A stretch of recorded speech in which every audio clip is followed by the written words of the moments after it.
Hello दोस्तों, सबसे पहले मैं आपसे रिक्वेस्ट करना चाहती हूँ कि वीडियो देखने के बाद सब्सक्राइब ज़रूर कर लीजिएगा। मैं इन वीडियोस को बनाने में बहुत मेहनत करती हूँ और इसी से मैं अपना खर्चा चलाती हूँ। जो भी सब्सक्राइब करेगा मैं दुआ करती हूँ कि उसकी ज़िंदगी बहुत अच्छी, अमीर और खुशहाल हो। प्लीज़ प्लीज़ सब्सक्राइब कर लीजिएगा। एक ठंडी सर्दी की रात थी। छोटे से शहर रिवरसाइड नगर के पुराने मकान के उस छोटे कमरे में करण चुपके चुपके आंसू पोंछ रहा था। उसके मन में एक भारी बोझ था जो उसे चैन की सांस लेने नहीं दे रहा था। बाहर हल्की हवा चल रही थी और बारिश की बूंदें खिड़की से टकरा रही थीं, लेकिन अंदर करण के दिल में तूफान मचा हुआ था। वह सोच रहा था कि कैसे उसकी मेहनत की कमाई, उसकी ईमानदारी और उसका पूरा भरोसा आज लालच के आगे बेकार हो गया था। उसकी आंखों के सामने वो तस्वीर घूम रही थी जब वो और उसका बचपन का दोस्त विकास साथ साथ इस छोटे से डिलीवरी बिजनेस को शुरू करने की बात कर रहे थे। तब सब कुछ सपनों जैसा लगता था, लेकिन आज आज सब कुछ बदल चुका था। करण की माँ शांति देवी बगल वाले कमरे में लेटी हुई थीं। उनकी तबीयत पिछले कई दिनों से ठीक नहीं थी। डॉक्टर ने कहा था कि स्ट्रेस की वजह से उनका ब्लड प्रेशर बढ़ गया है। करण जानता था कि ये स्ट्रेस किस वजह से आया है।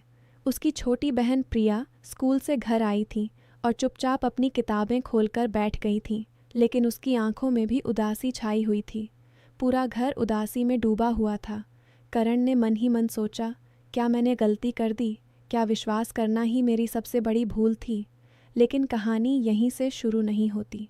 चलिए दोस्तों, मैं आपको पीछे ले चलती हूँ जब सब कुछ हरा भरा था। रिवरसाइड नगर एक छोटा सा शांत शहर था जहाँ नदी के किनारे खेत फैले हुए थे। करण की उम्र 30 साल थी। उसके पिता का देहांत बहुत पहले हो चुका था। तब से करण ने अपनी माँ और बहन की जिम्मेदारी संभाली थी।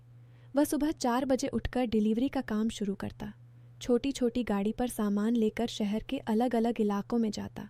मेहनत से उसने अपना छोटा सा बिजनेस खड़ा किया था। लोग उसे प्यार से करण भाई कहते थे, क्योंकि वो कभी देर नहीं करता, कभी बहाना नहीं बनाता। उसकी ईमानदारी की चर्चा पूरे शहर में थी। एक दिन उसके बचपन के दोस्त विकास ने आकर कहा, करण, अब तो तू अकेला कितना संघर्ष कर रहा है। चल, हम दोनों पार्टनर बन जाते हैं। मैं शहर के बाहर का नेटवर्क लाता हूँ, तू लोकल हैंडल कर। हमारा लॉजिस्टिक्स कंपनी बन जाएगा। बड़ा बिजनेस, बड़ी कमाई। करण ने पहले हिचकिचाया। उसने कहा, विकास, मैं छोटा मोटा काम कर रहा हूँ। माँ की दवा, प्रिया की पढ़ाई, घर का खर्च। बड़ा बिजनेस का रिस्क मुझे पसंद नहीं। लेकिन विकास ने बहुत समझाया। बोला, दोस्त, जीवन में एक बार रिस्क लेना पड़ता है। तेरी मेहनत और मेरी कनेक्शंस, हम दोनों मिलकर आसमान छू लेंगे। करण की माँ शांति देवी ने भी कहा, बेटा, विकास तेरा बचपन का दोस्त है। उसे भरोसा है तो कोशिश कर, लेकिन हमेशा ईमानदारी से काम करना। करण ने हामी भर दी। दोनों ने मिलकर छोटी सी कंपनी शुरू की। नाम रखा रिवर फास्ट लॉजिस्टिक्स। शुरू के 6 महीने कमाल के रहे। करण दिन रात मेहनत करता।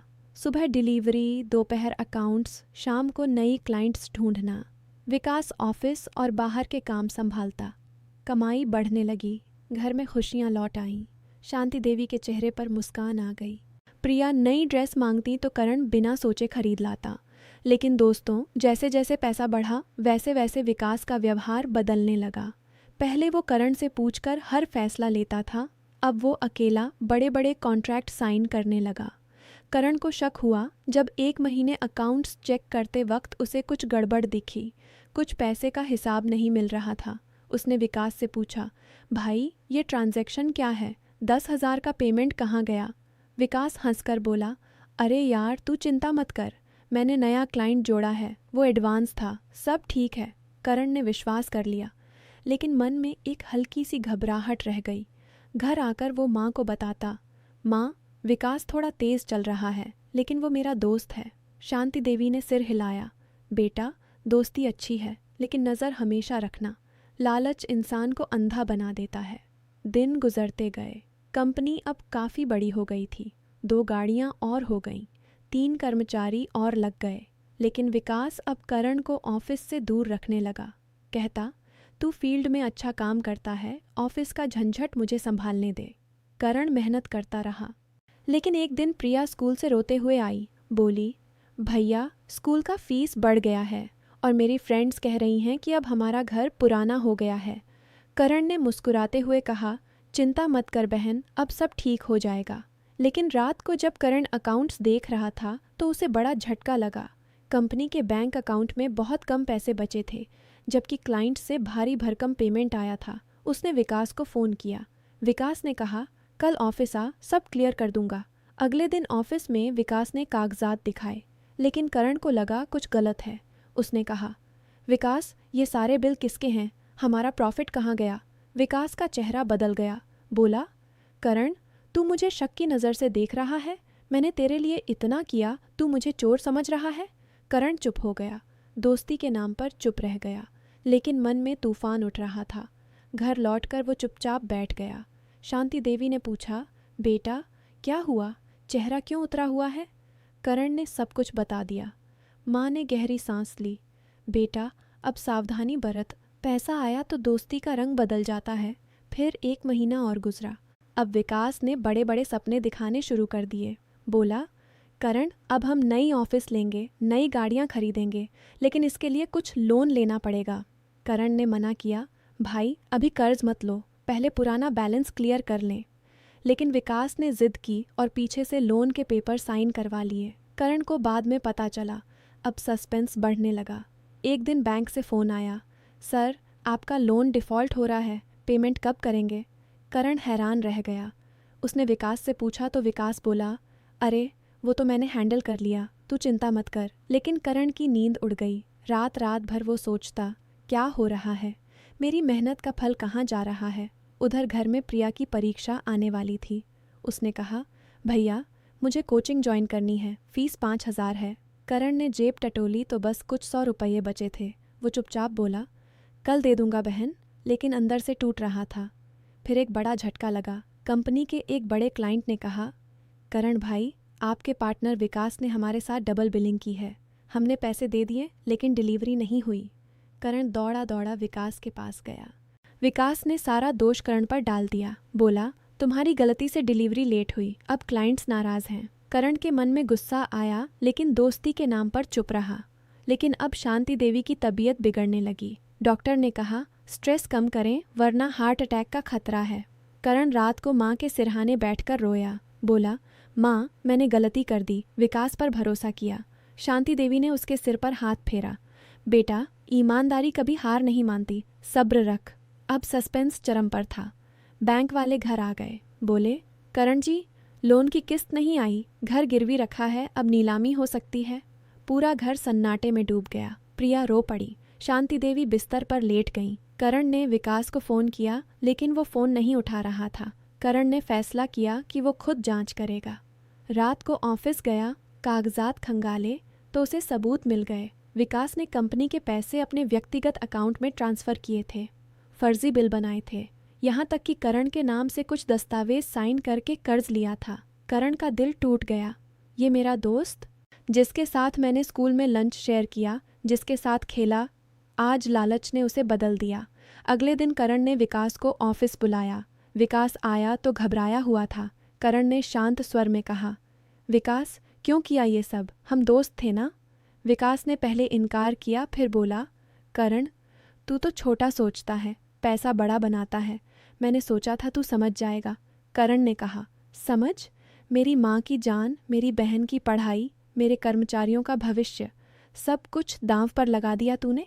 विकास ने धमकी दी, अगर पुलिस में गया तो तेरा नाम भी फंस जाएगा। मैंने सब कागज़ तेरे साइन से किए हैं। करण चुप हो गया, लेकिन उसने फैसला कर लिया कि वो लड़ाई लड़ेगा, लेकिन बिना गलत रास्ते अपनाए। अब मुश्किलें और बढ़ गईं। कर्मचारी वेतन मांगने लगे, क्रेडिटर्स घर आने लगे, पड़ोसी पूछने लगे, करण भाई क्या बात है, कंपनी बंद हो गई? करण का सिर शर्म से झुक गया, लेकिन वो रोज़ सुबह उठकर मजदूरी करने चला जाता। नदी किनारे मजदूरों के साथ सामान ढोता, हाथों में छाले पड़ गए, लेकिन मुंह पर मुस्कान रखता। घर आकर माँ को चाय बनाकर देता, प्रिया को पढ़ाता।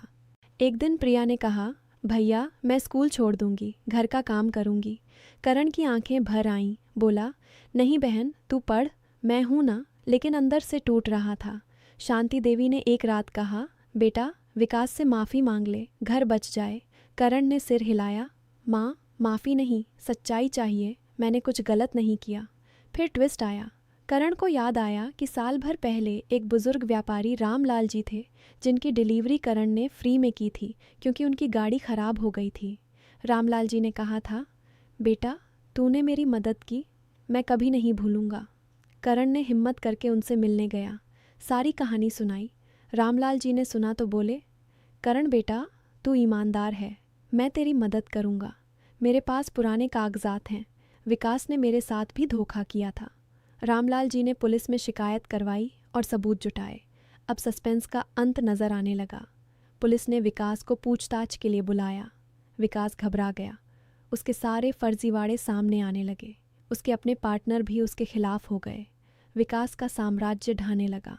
करण को बैंक से नोटिस मिला कि अब लोन क्लियर हो सकता है क्योंकि रामलाल जी ने गारंटी दी थी। धीरे धीरे सब ठीक होने लगा। कर्मचारी वापस लौट आए। प्रिया की पढ़ाई जारी रही। शांति देवी की तबीयत सुधरने लगी। एक शाम करण घर आया तो माँ ने उसे गले लगाया। बोली, बेटा, तूने साबित कर दिया कि मेहनत और ईमानदारी ही असली ताकत है। लालच का अंत हमेशा बुरा होता है। प्रिया ने कहा, भैया, आप हीरो हो। करण ने मुस्कुराते हुए कहा, माँ, दोस्ती अच्छी है लेकिन अंधी नहीं होनी चाहिए। विश्वास रखना चाहिए लेकिन नज़र भी रखनी चाहिए। और सबसे बड़ी बात, परिवार ही सबसे बड़ा सहारा है। दोस्तों, इस कहानी से हमें ये सीख मिलती है कि लालच इंसान को अंधा बना देता है। चाहे दोस्त हो या रिश्तेदार, पैसा सामने आते ही रंग बदल जाता है। लेकिन जो ईमानदारी से मेहनत करता है, भगवान उसे ज़रूर सहारा देते हैं। करण की तरह अगर आप भी सच्चे दिल से काम करेंगे तो मुश्किलों का अंत खुशियों में ज़रूर होगा। विश्वास टूट सकता है लेकिन मेहनत कभी नहीं टूटती। परिवार के साथ रहो, एक दूसरे का साथ दो तो कोई तूफान आपको हिला नहीं सकता। करण अब अपनी कंपनी को फिर से खड़ा कर चुका था, लेकिन इस बार वो अकेला नहीं था। रामलाल जी उसके सलाहकार बन गए थे। विकास की सज़ा हो चुकी थी, वो अब जेल में था और पछता रहा था। लेकिन करण ने कभी बदला नहीं लिया, बस कहा था, वो अपना रास्ता खुद चुना, मैं अपना रास्ता ईमानदारी का चलूँगा। रिवरसाइड नगर में फिर से करण भाई की चर्चा होने लगी। लोग कहते, देखो, सच्चाई की जीत हुई। शांति देवी रोज़ मंदिर जाती और भगवान से दुआ करती कि उनका बेटा हमेशा ऐसे ही ईमानदार रहे। प्रिया अब बड़ी होकर डॉक्टर बनना चाहती थी और इस तरह एक सच्ची दोस्ती की कहानी लालच की भेंट चढ़ गई, लेकिन ईमानदारी ने नई दोस्ती और नया भविष्य बनाया। दोस्तों, ज़िंदगी में कई बार ऐसे मौके आते हैं जब लगता है सब खत्म हो गया, लेकिन याद रखो, सब्र और सच्चाई हमेशा जीतती है। अगर आपको ये कहानी पसंद आई तो कमेंट में ज़रूर बताइएगा कि आपकी ज़िंदगी में ऐसा कोई अनुभव है या नहीं।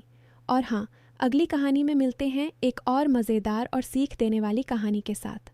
कहानी शब्द गिनती, लगभग 3870 शब्द। पूरी कहानी परिवार, दोस्ती, लालच और ईमानदारी पर आधारित है।